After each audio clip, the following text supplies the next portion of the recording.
Dando continuidade ao nosso módulo de Machine Learning, entramos na nossa última aula associada a esse módulo, que é a aula sobre séries temporais. E séries temporais, ela nada mais é do que uma técnica de regressão especificamente aplicada a problemas que variam no tempo.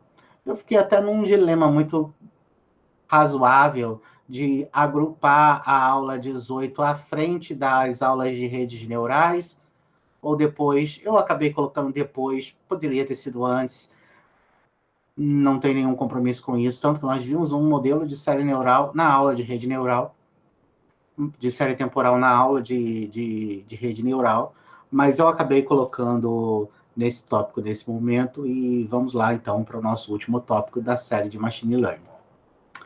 E aí, recapitulando, né, nós temos aí os principais conceitos e algoritmos de aprendizagem de máquina, entre os quais os algoritmos de classificação, aglomeração e regressão. E entre os de regressão, temos o nosso modelo de série temporal. Bom, vamos começar sobre o que são séries temporais. Você define uma série temporal quando você coleta certos dados em intervalos de tempo. Regulares está entre aspas, porque se você puder, em intervalos regulares, ótimo. Se não puder, você vai ter que trabalhar isso. A maior parte dos algoritmos pedem que essas avaliações sejam em intervalos regulares. Nada que comprometa. Muitos outros algoritmos não estão nem aí para isso, mas assim, tem uma definição clássica que coloca esse regular ali, e às vezes isso não se consolida na vida real, tá? Então, intervalos regulares seria o nosso objetivo. Muitos problemas da vida real são feitos em intervalos regulares, mas às vezes falha uma medição no meio do caminho, você tem que fazer uma limpeza dos dados ou uma interpolação dos dados. Nem sempre esse regular é totalmente regular. Você faz essa inferência da informação com o tempo. E essa informação está ordenada no tempo. Então, você está medindo a pressão ao longo do tempo, a temperatura ao longo do tempo, a concentração ao longo do tempo, o valor da receita financeira, lucro da empresa, no tempo, número de vendas, no tempo. Então, a questão é sempre no tempo. Agora, os intervalos de tempo, eles podem ocorrer em qualquer escala de tempo. Existem problemas que são da ordem de milissegundos e problemas que são da ordem de milênios, ou até mais. Por exemplo, a evolução astrofísica. Nós estamos falando de dezenas de milênios, em alguns casos. Tá? Em outros, você tem que trabalhar em escala de segundos, dias, outros são meses, outros são séculos. Aí você vai ter cada problema avaliado em uma escala de tempo diferente. Algumas inferências possíveis. Preço de ações, por exemplo. Preço de ações é um exemplo que você pode utilizar minuto. Eu abro alguns parênteses aqui. Depende muito da meta daquilo que você quer fazer numa análise do preço de ações. Vamos falar muito sobre preço de ações nessa aula, porque os meus exemplos estão associados a esse item avaliado. Não há nada melhor do que avaliar uma coisa que você tem fácil acesso a dados a qualquer hora, a qualquer lugar. E dependendo da meta que você estiver estabelecendo, do tipo de análise que você quiser fazer para os seus investimentos, você pode avaliar isso em segundos, você pode avaliar isso a cada 15 minutos, você pode avaliar isso por dia, você pode avaliar isso a cada 200 dias, a cada 9 dias, a cada 20 dias, a cada um mês.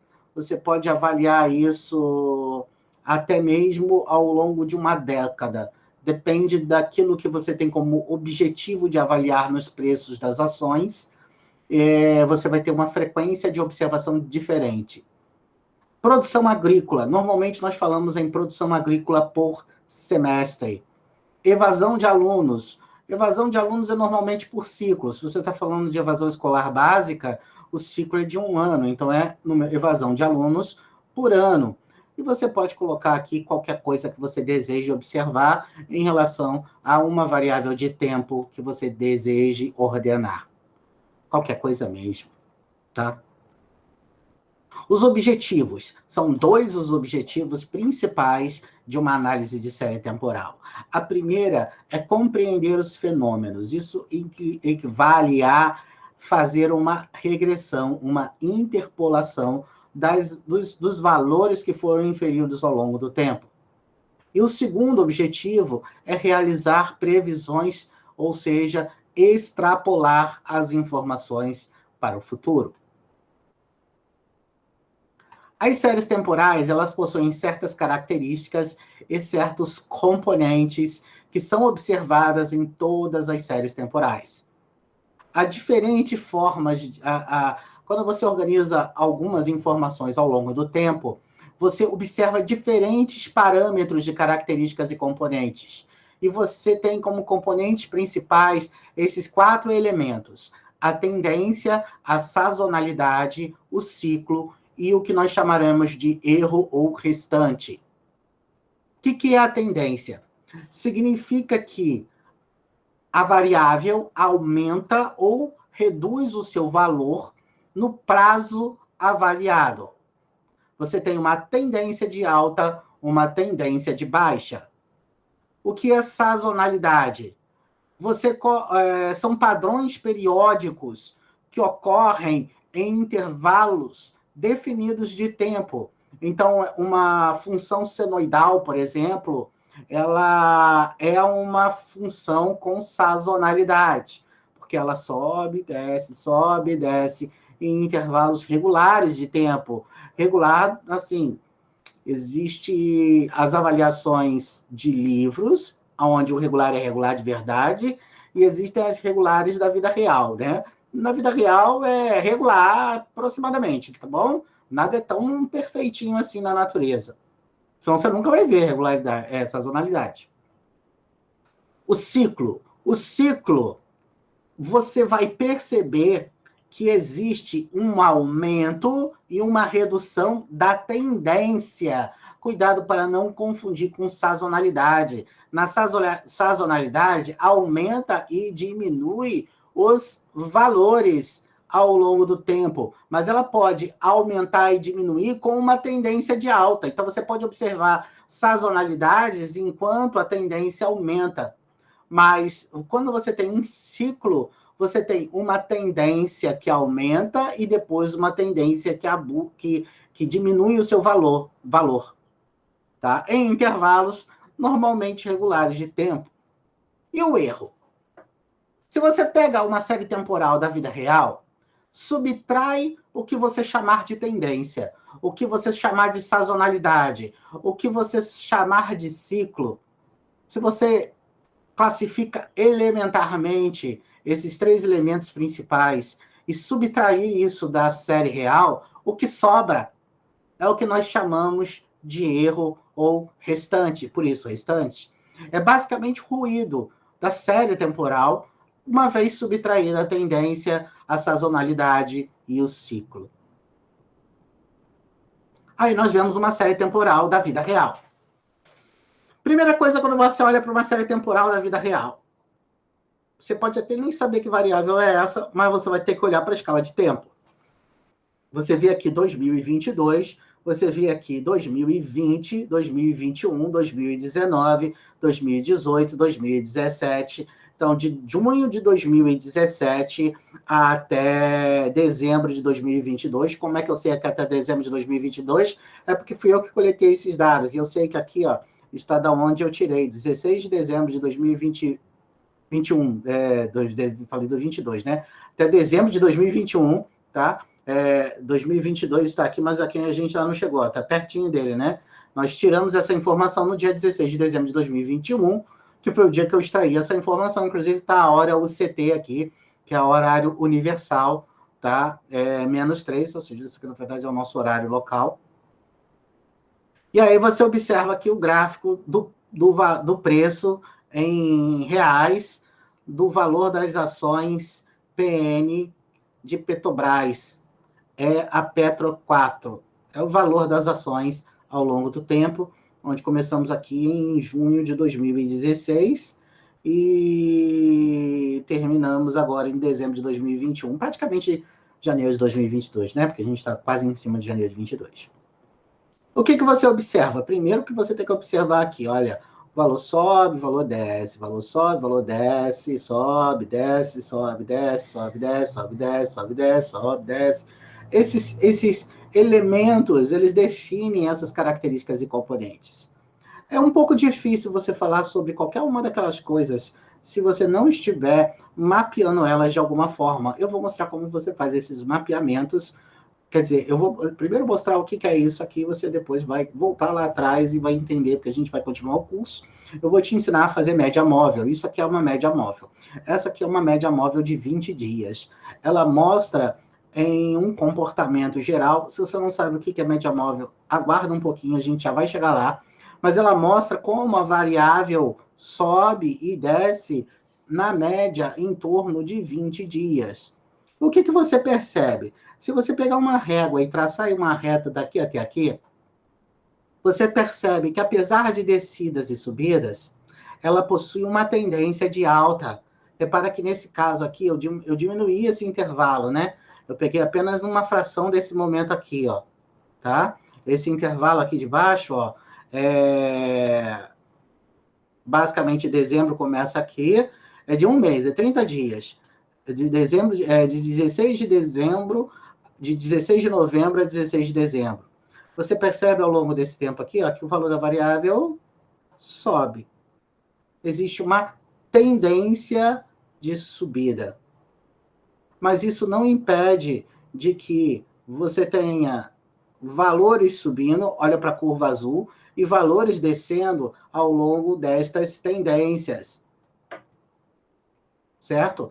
Então, você tem uma pequena sazonalidade que você pode, de uma forma periódica, medir aqui essas aberturas, onde ocorrem subidas e descidas, subidas e descidas, subidas e descidas, subidas e descidas, e isso aqui compõe uma certa racionalidade dessa sazonalidade. Ah, mas isso aqui seria o ciclo? Não exatamente. O ciclo ele se pronuncia de uma forma muito mais exemplar.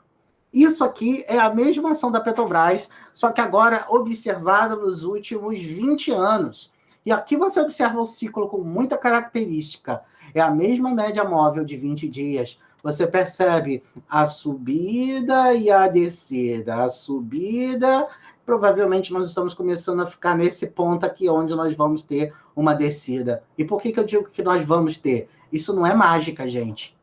Quando você observa esse tipo de coisa aqui, para a informação que está ocorrendo nesse momento, por este gráfico, você não tem tanta certeza se ela vai descer ou subir.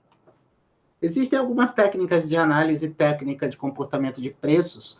Eu não vou entrar no mérito de ações, eu não estou aqui para fazer indicação de investimento. Inclusive, eu não recomendo vocês a saírem daqui com vontade de usar essas técnicas em análise de ações nesse momento, porque não é a minha meta analisar ações, nem preço de ações. Não estamos fazendo recomendação de compra ou venda, nem mesmo recomendações para que você utilize na vida prática de uma análise de ações, porque é feito de forma ligeiramente diferente das interpretações de análise de ciclo que eu estou fazendo aqui.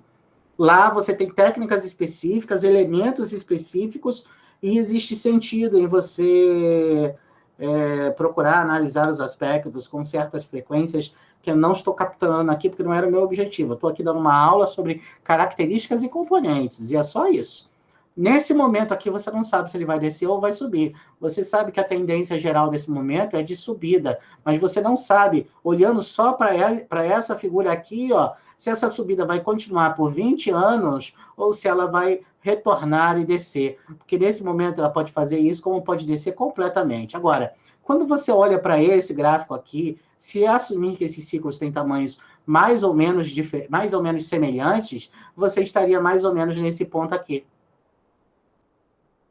Mais ou menos nesse ponto aqui significa que em breve nós estaremos observando uma descida para um vale, talvez daqui a uns 6 meses, de acordo 6 meses não, daqui está em escala de 1 ano, daqui a 1 ou 2 anos você começaria a ver essas ações começarem a definhar com valor de acordo com a visão deste gráfico, que pode ou não se concretizar, tá? Isso não é nariz de santo, gente, por favor.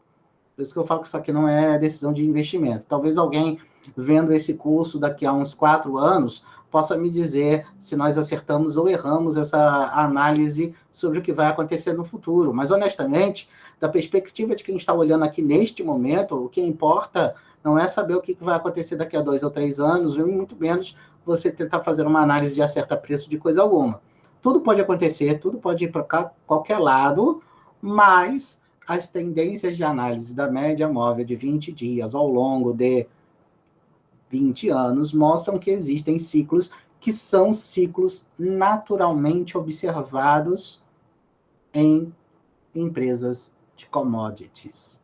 Todas as commodities funcionam em ciclos. Você vê que coisas como aquela queda do valor das ações em 2008, elas acabam quase que passando desapercebidos. E toma cuidado, gente, quando as pessoas dizem que a culpa disso aqui é só da Dilma. Não é só da Dilma, não. Porque as pessoas tendem a colocar a política em tudo nesse país, né? Mas você percebe que os valores, elas seguem padrões cíclicos, que você observa em todas as ações de todas as empresas petrolíferas. Só pegar e olhar isso, não tem nenhum mistério aqui. Ah, mas existia problemas políticos. Bom, essa não é uma aula de política, mas a gente está avaliando a natureza de ciclos comerciais e, de fato, você percebe isso em uma empresa que é de ciclos commodities. Ok, é assim que a gente olha para esse tipo de coisa do ponto de vista técnico. E aí nós temos um outro conceito. Ó. Nós temos uma estrutura cuja média e a variância ela pode ou não se manter constante no tempo. Quando você observa esse valor aqui, ó, a média subiu, a média desceu. A média subiu, talvez um dia vá descer. Então, nós temos o comportamento das tendências de subida, tendências de descida, tendência de subida, tendência de descida. A média não está constante. A variância é, na verdade, uma análise sobre o comportamento das frequências, né? No caso, em termos de ações, nós dizemos que é o comportamento da volatilidade das ações. Mas aqui, volatilidade nada mais é do que desvio padrão calculado de uma forma tal que nos dê a correlação dos ativos e da variação probabilística dos ativos de terem um preço de um determinado ponto ou de outro ponto. Ou seja, aqui é o valor médio, mas existe uma região para cima e uma região para baixo que pode estar associado a esse desvio padrão elementar. Inclusive, os softwares que eu peguei isso aqui fazem isso com uma mão nas costas. Ele mostra como é que funciona esse corredor aqui de uma forma relativamente perfeita. Quando você tem uma série que nós chamamos de estacionária, a média e a variância, elas se manterão constantes com o tempo. É claro que você tem que... A importância de você definir o que é uma série estacionária é porque existem algumas metodologias matemáticas que somente funcionarão em séries estacionárias. E como é que é uma série estacionária? Bom, como que eu vou saber que é uma série estacionária? Nós podemos fazer isso visualmente, que é o que nós vamos fazer já já, ou você pode utilizar métodos estatísticos como os que eu estou listando aqui, e que nós não vamos abordar nesse curso, mas fica aí a dica para que alguém, se tiver interesse, depois procurar. Essa aqui também são as ações de uma certa empresa da Bolsa de Valores brasileira, no caso a Taesa, uma empresa da área de energia elétrica, e elas estão variando ao longo de alguns meses aqui. Eu posso estar enganado, eu nem sei que ano é esse aqui, porque eu esqueci de coletar o ano desse intervalo para falar com vocês, mas você vê aqui, ó, um mês, 2, 3 meses, 4 meses, 5 meses, 5 meses e talvez 5 meses e meio aqui, tá? E você percebe que ao longo desses 5 meses e meio, essa minha média móvel de 20 dias, ela basicamente é uma linha reta, ou pelo menos é uma linha tão reta quanto é possível alguma coisa da vida real ser uma linha reta. Isso aqui é uma série estacionária para essa variável nesse intervalo de tempo. Uma observação muito importante é que isso aí só é válido para esse intervalo de tempo mencionado. Inclusive, eu sei que não é o ano de 2022, porque o ativo nesse momento está custando R$ 36. Em algum momento aí do passado, essas ações explodiram, chegaram aí a 40 e pouco, e depois estabilizaram em torno de R$ 36.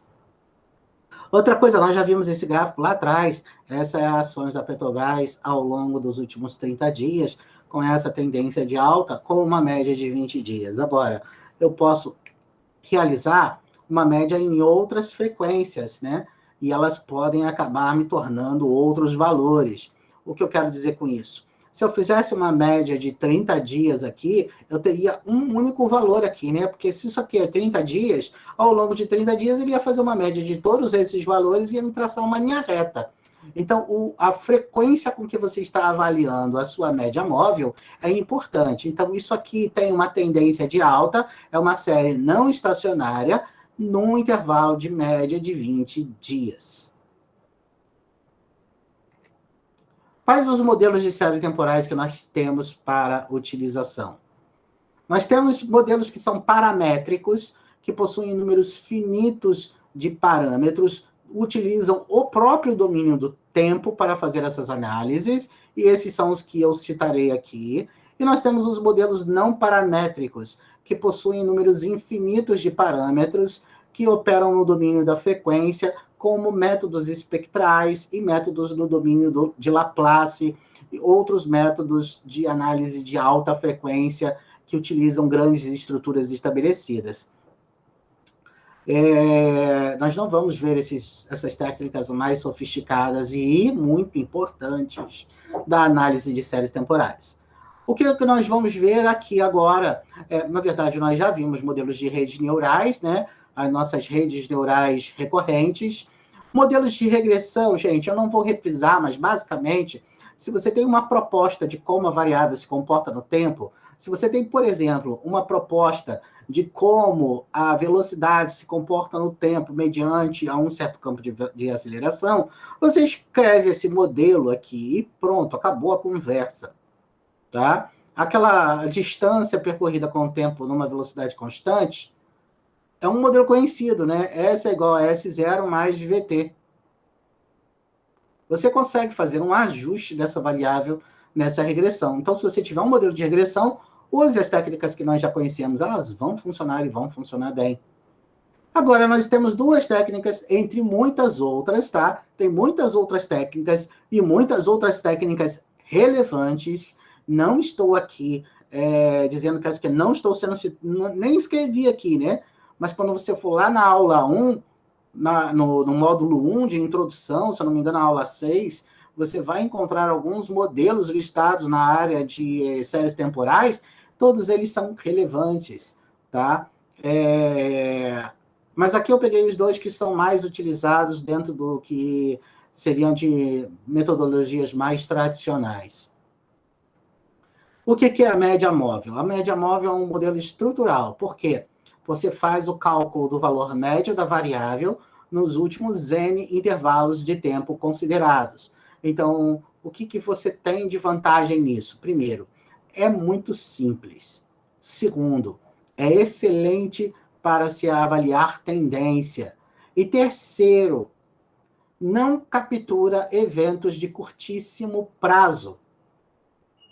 Porque você faz uma amortização dos valores médios ao longo do tempo, e o que você percebe dessa amortização é exatamente a variação do valor, tá vendo?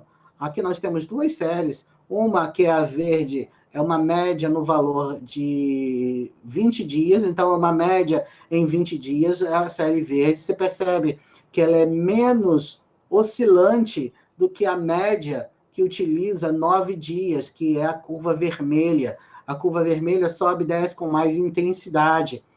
Por quê? Porque quanto menor é o prazo de dias, melhor a sua captura dos pequenos eventos de curto prazo.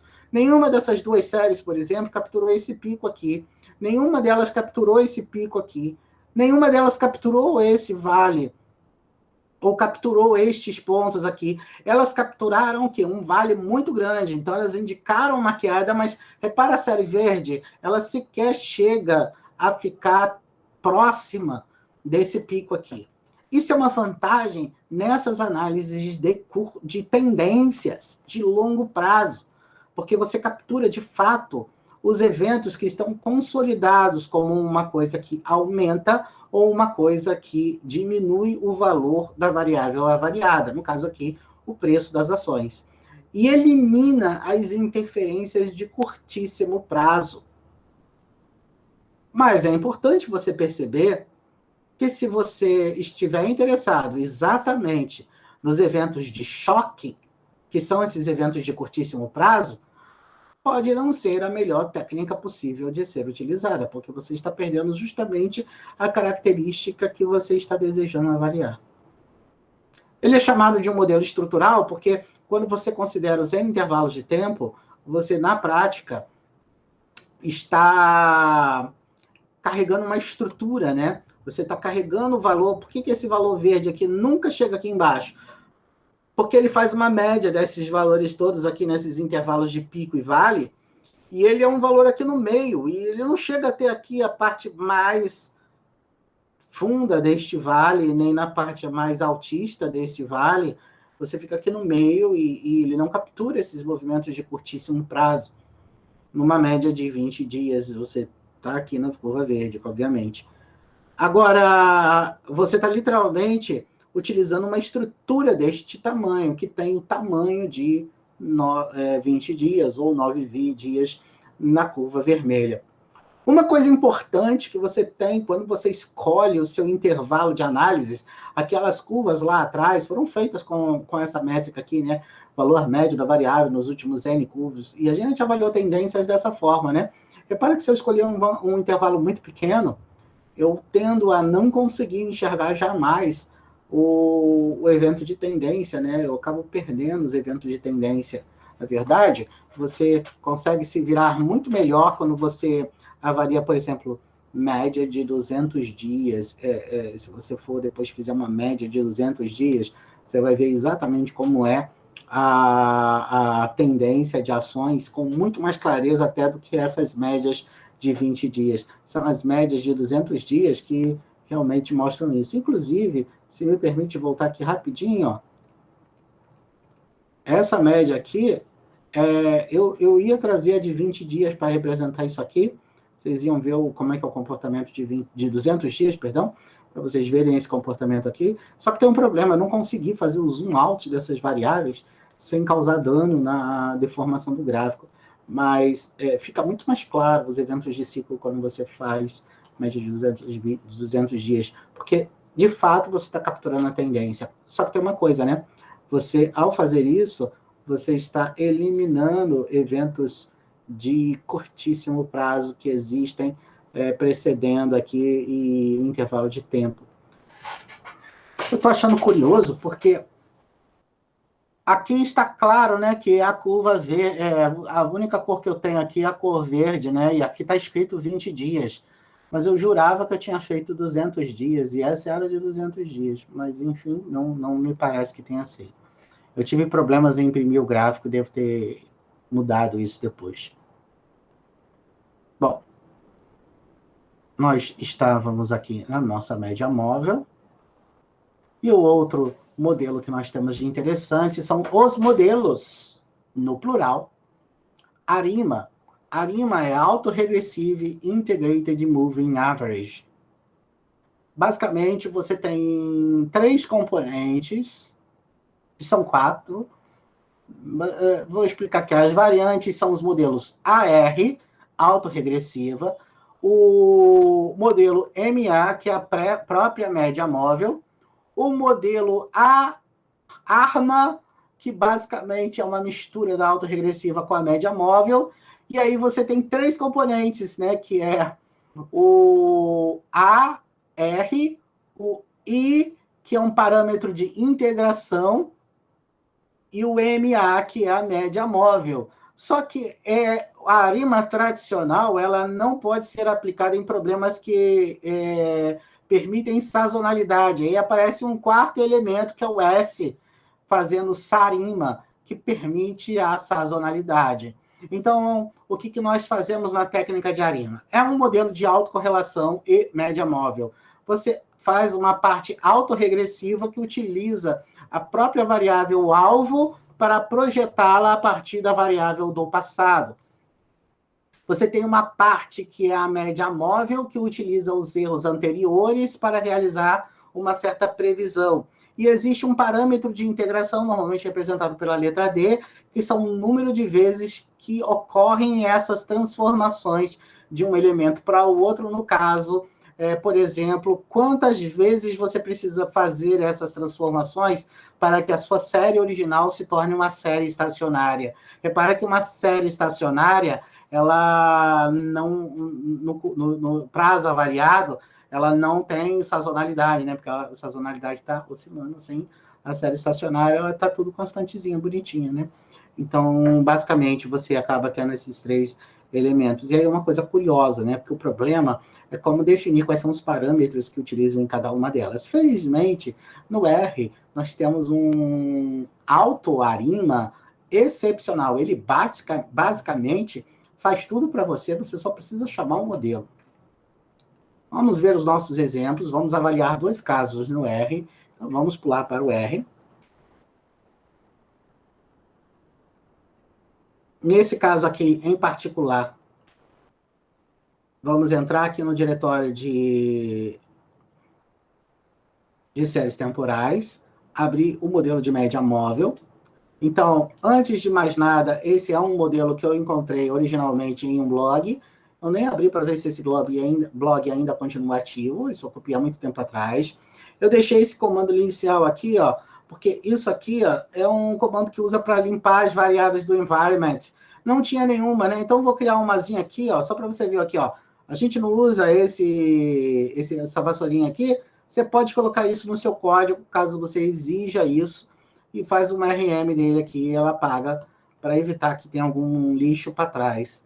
Nós vamos usar a biblioteca QuantMod para fazer a análise da média móvel. Existem outras, existe uma muito boa que eu não estou usando aqui, chamada Forecast.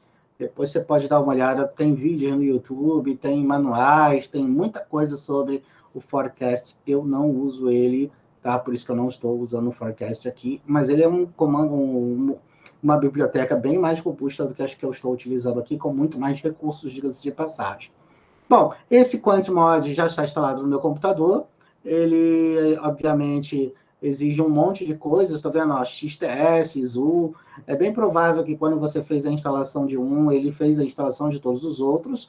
E o outro pacote que eu estou instalando agora pela primeira vez aqui é o chamado ggplot 2, que é um programa que nós utilizamos para fazer gráficos. E gráficos melhores do que aquele que nós fazemos quando usamos o plot.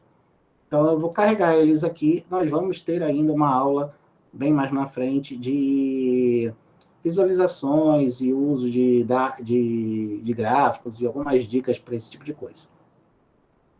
Vamos coletar o preço das ações da Petrobras utilizando o GetSymbols. PBR é o código da ação da Petrobras no banco de dados do Yahoo.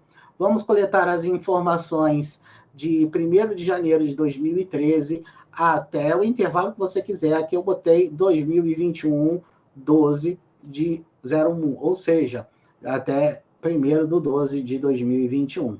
Então, vamos fazer aqui a coleta dessas informações. Temos que esperar ele pegar todas as informações da internet, aqui já pegou. Podemos dar uma olhadinha nessas informações aqui. Eu vou fazer um head do PBR. A variável PBR fui eu que escolhi, tá? Na verdade, foi o cara que escreveu esse código originalmente. Eu estou aproveitando essa parte aqui, porque não faz nenhum sentido eu ficar mudando isso, né? Então, ele ordena as informações de dias, o preço de abertura, o preço mais alto, o preço mais baixo, o peso de fechamento, o volume de negociações e o chamado preço ajustado. Então, ele começa na data que eu pedi para ele coletar, dia 1º de janeiro é feriado, não tem pregão no Bolsa de Valores, né? Então, começa no dia seguinte, dia 2 de janeiro. E termina, você pode usar o comando tail para ver o final do arquivo, para assim dizer, no dia 30/11 de 2021. Eu nem olhei quando eu pedi isso, eu pedi às cegas, mas olha, dia 1º Ele não pega, mas era dia de semana, tá? Dia 1º de dezembro. Ele não pega porque termina no dia 30 mesmo. Você pode pedir um summary, né? O que o summary faz? Ele pega as médias dos valores, etc. e tal. O interessante é você avaliar essa última coluna aqui, ó. O valor mínimo foi 2,2, o valor máximo foi 16. Esse símbolo aqui é o preço dele em dólar, tá, gente? Por isso que tá com esse valor aí. O valor médio é 8,6. Aí tem os valores do primeiro quartil, 8,8, valor médio, a mediana é 8,6, e o terceiro quartil é 11,4. Você pode aplicar um STR para que ele transforme esse meu banco de dados em uma lista, né? Agora, o que eu tenho aqui é uma lista de valores, então eu posso acessar cada uma dessas informações e eu posso fazer um gráfico disso, eu posso ver como é que é essas informações. Esse é um comando do ggplot. O ggplot é uma ferramenta fantástica que possui inúmeras atividades. Eu vou explicar ele mais ou menos agora, e depois nós vamos elaborar uma coisa um pouquinho mais sofisticada com algo mais estruturado. A fonte básica, você fornece o seu banco de dados, o seu dataset, você fornece o que você vai fazer para o seu gráfico, aí você fornece o valor de X e o valor de Y. O valor de Y é justamente a coluna PBR ajustado, e o que ele está usando como X é o index do banco de dados. O gráfico poderia terminar aqui, tá bom? Você pode fechar isso aqui e fazer o gráfico.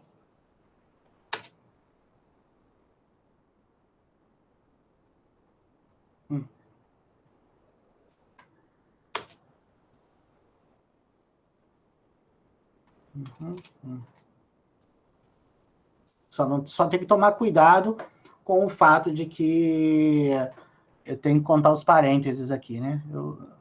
Esse aqui mesmo, já estava certo. O problema é que aquilo ali não ajuda em nada, porque como você vê, fica tudo fora do lugar, tá vendo? Você não consegue observar o valor das variáveis, não vê a cor da linha, não vê nada. Então, ele não sabe o que tem que fazer. Então, a partir disso, você estrutura funções, e cada função é um somatório que você tem a mais aqui, ó. Você estabelece que a cor da linha é dark blue, você estabelece que o título vai ser esse aí, que no eixo X vai ter o nome de data, no eixo Y vai ter o preço dólar, você vai utilizar o tema, vai utilizar alguns ajustes de posicionamento, vai utilizar escalas de posição das informações dos labels, aí você consegue fazer o gráfico todo ele bonitinho. Então, você estrutura as informações para que ele apareça de acordo com o visual que você deseja. Tudo que está aqui pode ser modificado e você consegue, sim, gráficos excepcionais. Esse ggplot é muito poderoso e eu sou obrigado a advertir o fato de que esse poder vem muitas responsabilidades, e eu não estou parafraseando o nosso amigo Peter Parker, né? Eu estou simplesmente, digamos assim, constatando um fato, né? Que você, para fazer isso, precisou saber todas essas informações associadas ao ggplot. Isso quer dizer que você precisa estudar com delicadeza cada um dos parâmetros que são necessários. E, por vezes, você vai ter aquela sensação, como eu faço isso? Será que é possível? É possível. Só porque a gente não faz a menor ideia de como seja feito, não quer dizer que não seja possível. Significa apenas que a gente não sabe como fazer. Então, é sim possível, você vai ser capaz de fazer o que você quiser nesse caso. Tudo bem? Bom, dando seguimento, eu vou criar um novo banco de dados, e esse novo banco de dados é um subset que vai incluir apenas... E aqui eu vou fazer alguma coisa diferente, olha só. O meu banco de dados é de 2013 até 2021. Até dezembro de 2021. Por que não pegar, por exemplo, de 2018 a 2021? Então, Coloque neste novo banco de dados apenas as variáveis que me interessam com o índice maior ou igual ao valor de 18 de janeiro, ou de 1º de janeiro de 2018. Pronto. Então, quando você olha o PBM, você tem um banco de dados que começa na primeira data depois daquela que você especificou. Então, você basicamente não manipula os dados originais e você escolhe um intervalo semelhante. Nós podemos fazer média móvel com qualquer valor de variável que você deseje. E é isso aqui, tá? Esse é o comando de média móvel. Nós podemos utilizar janelas de 10, 30 dias. No caso, eu estou fazendo uma janela de 9 dias aqui e uma janela de 20 dias aqui, que são duas das janelas mais automaticamente feitas pelo pessoal da área de mercado. Então, nós vamos fazer o quê? Um role min, que é literalmente uma média móvel, do valor da variável, que é aquilo que você se interessa, nesse nosso novo banco de dados. E vamos simplesmente fazer uma média móvel dos valores à direita. Basicamente, é o seguinte. Quando você... Eu vou fazer isso aqui, eu vou te mostrar. Vou fazer de 9 a 20 dias. É mais fácil primeiro fazer. Fiz. Agora, o que eu vou fazer é pegar os valores feitos que estão aqui dentro e colocar no mesmo banco de dados. Esse banco de dados aqui vai ter duas novas colunas. Uma coluna chamada MM9 e outra chamada MM20. Estão aqui as nossas duas colunas. Repara o seguinte, ó. Ele pegou os 9 primeiros dias. 1, 2, 3, 4, 5, 6, 7, 8, 9. Fez a média desses 9 dias, e aí ele tem 3 opções. Ele coloca esse valor médio à direita, que é exatamente onde está aqui, no centro ou no início.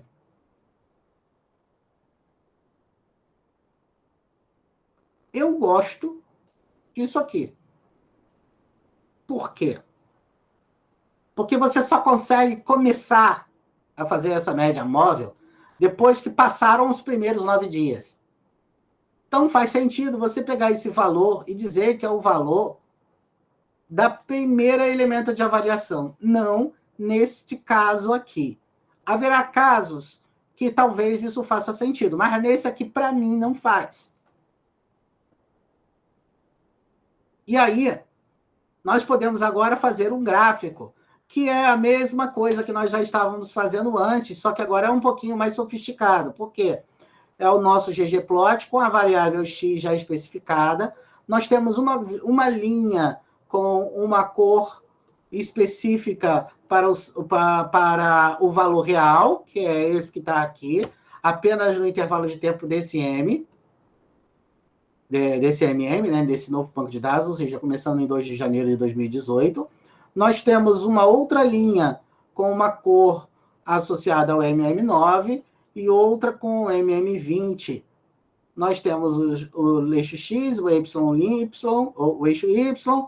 Nós temos o plot com alguns painéis, informações sobre as escalas e outras informações que basicamente definem aqui, ó, quais são os valores das cores que eu escolhi, né? Porque aqui você vê a cor é PBR, a cor é MM9 e a cor é MM20. Você não precisa conhecer muito sobre cores para saber que essas cores não são cores padrões, como vermelho, verde e amarelo. Então, você basicamente está dizendo que o PBR é o chamado Gray 40, o MM9 é o Firebrick 9 e o MM20 é o Dark Cyan. Eu posso colocar aqui os códigos RGB, os códigos HTML também, se eu não me engano, funciona. Eu, particularmente, gosto de usar os códigos que existem de cores. Eu abro o manual, dou uma olhada. Existem essas cores e faço o que tem que fazer. Eu não sou muito de inventar moda aqui, não. Fazemos o gráfico e obtemos aqui as minhas 3 informações associadas à janela de tempo que eu avaliei. Então, você repara o seguinte, ó. A janela de tempo, olha aqui, ó. A cor... Essa cor aqui, que é um azul meio cian, meio claro, assim, é o MM20. A curva vermelha é o MM9. E a cor lá de trás... desses picos mais... não sei nem que cor é essa, gente. Eu tinha que ter usado verde, vermelho e amarelo, né? Só para todo mundo. Aliás, amarelo não. Azul, verde, vermelho, né? Para todo mundo conseguir enxergar isso. Eu também não estou conseguindo enxergar, eu estou de frente para o computador. É esse PBR aqui. Então, você percebe exatamente como é que é o comportamento dos valores e das médias móveis. Isso ajuda para fazer predições? Sim e não. Mas não da forma que você está imaginando.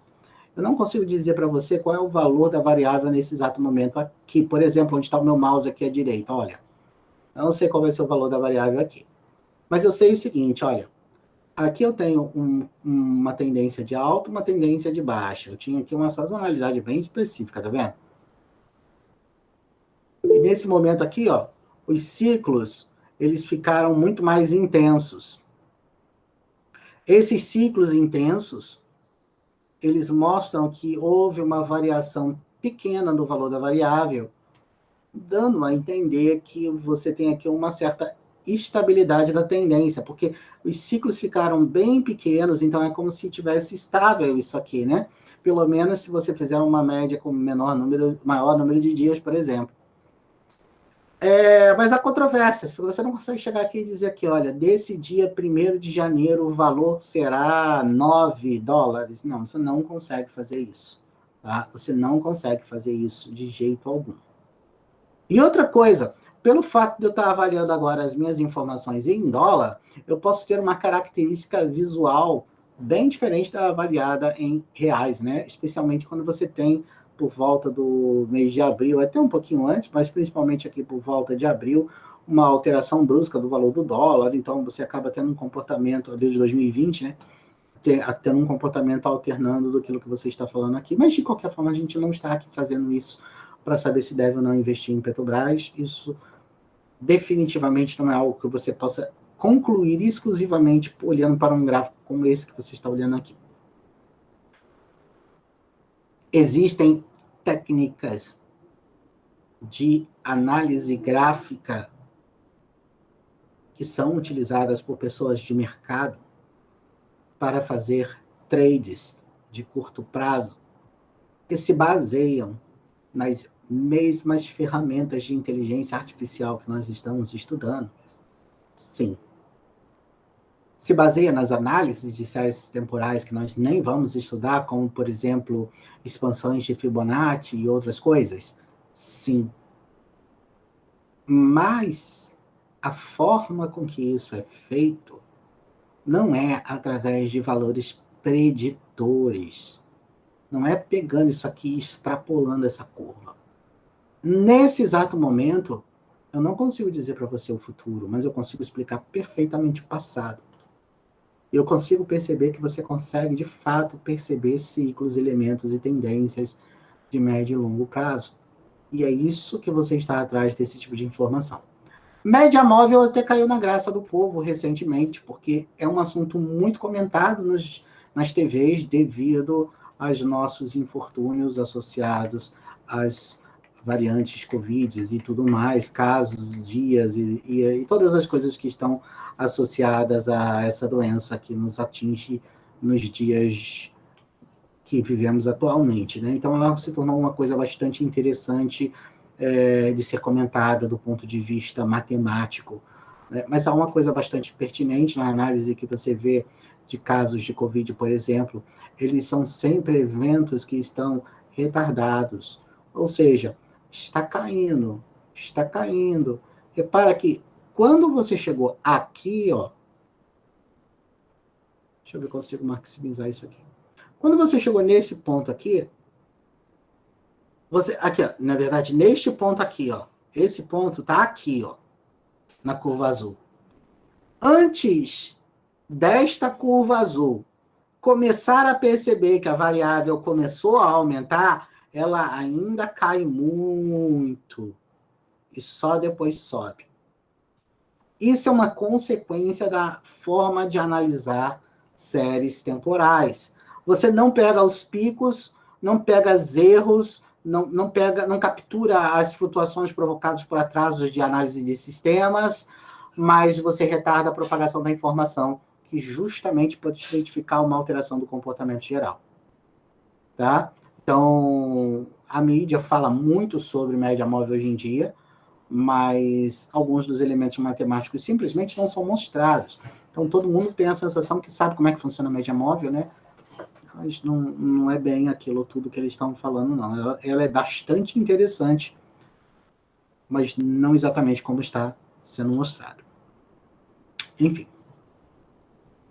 Deixa isso aqui. Aqui. E o outro problema que nós temos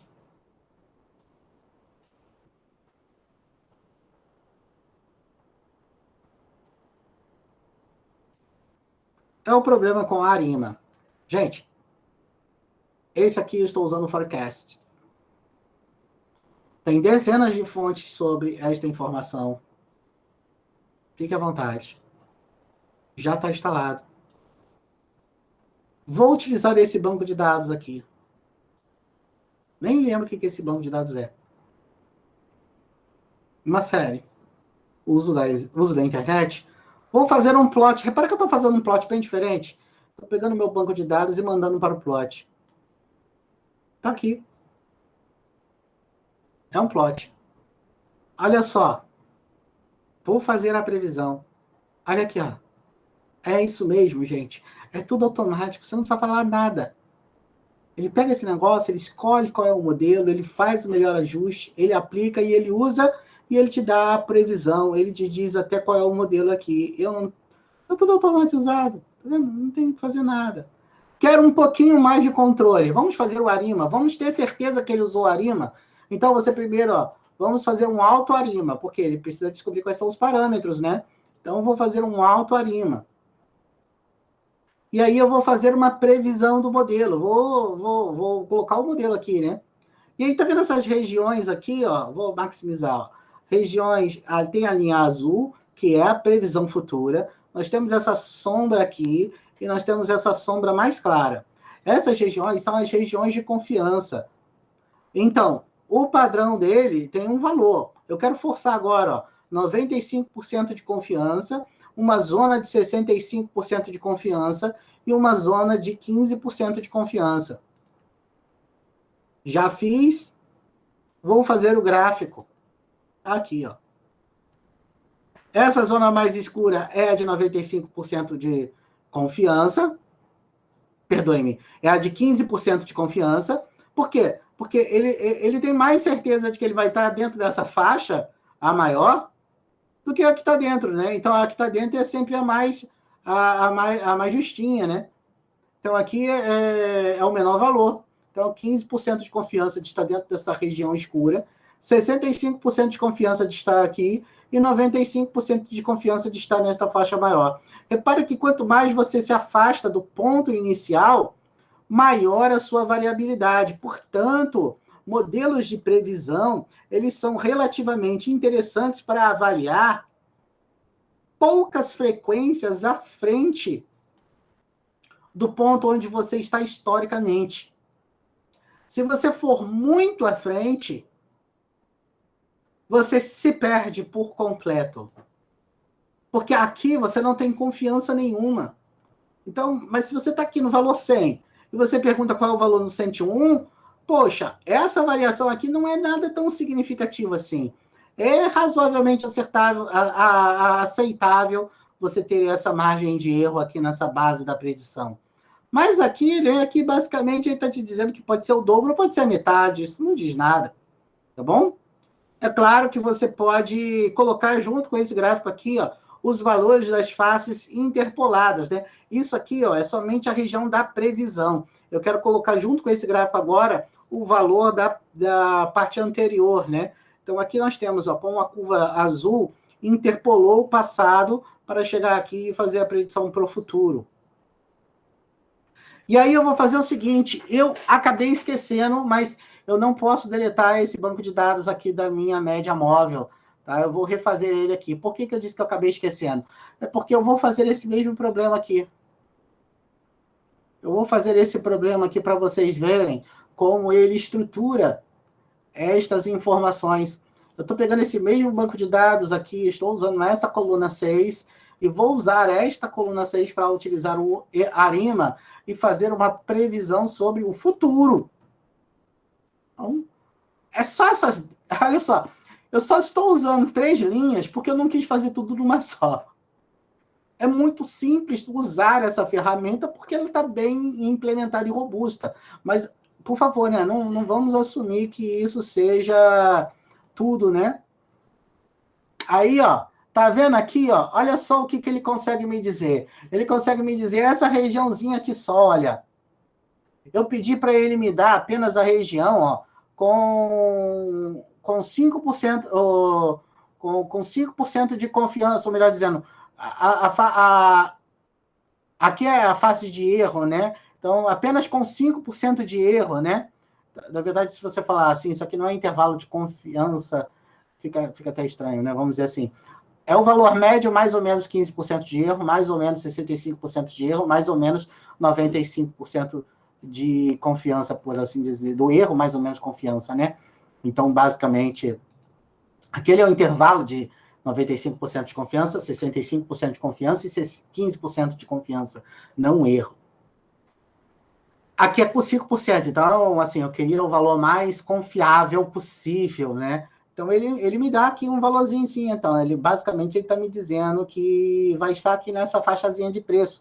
Mas se você desse um zoom desse negócio aqui e fizesse com um número menor de dados, talvez, se eu chegasse aqui e mudasse isso aqui para funcionar apenas de 2021 para cá, tem apenas de 2021 para cá, ó, e eu refizer isso aqui, olha a decepção. Por que eu digo decepção? Porque ele basicamente, não concluindo coisa alguma, conclui que é uma reta. Ora, que a tendência tende a seguir aquele patamar, eu já sabia. E repara que quando eu utilizei o Altarima, ele está usando um parâmetro 0, 1 e 0, né? Enquanto eu fiz no outro, estava 1, 1 e 1. Isso são os parâmetros associados à parte autorregressiva, à integração e à média móvel. Então, ele basicamente tem os 3 parâmetros aqui para que você estabeleça. Quando você faz o forecast, ele escolhe, inclusive, modelos. Existem outros modelos disponíveis aqui. Ok? Vou voltar isso aqui para que todo mundo tenha o código no jeitinho certinho. Então, fechamos isso aqui. Vou fechar isso tudo. Vamos voltar nosso corte e vamos para cá. Bom, vistos os nossos exemplos, eu deixo aqui algumas referências, além das referências que estão dentro dos códigos em R. Nós temos aqui 2 textos interessantes e curtos sobre séries temporais, modelos para séries temporais é um terceiro texto, e um outro é dicas para criar um modelo de previsão de séries temporais, além de todas as URLs que estão referenciadas nos códigos. Por favor, leiam, estudem, deem uma olhada e façam um bom uso dessas informações, sabendo que existem muitos livros e técnicas por séries temporais. Há de ser possível criar um curso somente para séries temporais, e são informações que na engenharia, especialmente na engenharia de petróleo, são muito úteis, porque as análises de sensores e de sensibilidades, elas ocorrem no tempo, né? E você basicamente precisa utilizar técnicas de análise de séries temporais. Só que, por causa do tipo de frequência, às vezes você tem que eliminar ruídos e outras coisas, e é interessante utilizar várias ferramentas, inclusive as espectrais e outras baseadas em transformações de Fourier, de Laplace e outras que você considere interessantes a abordar. Então, o que nós fizemos nessa aula foi abordar de uma forma teórica e prática os principais tópicos sobre séries temporais, e encerramos aqui o nosso módulo 4 a respeito de técnicas de machine learning. Obrigado.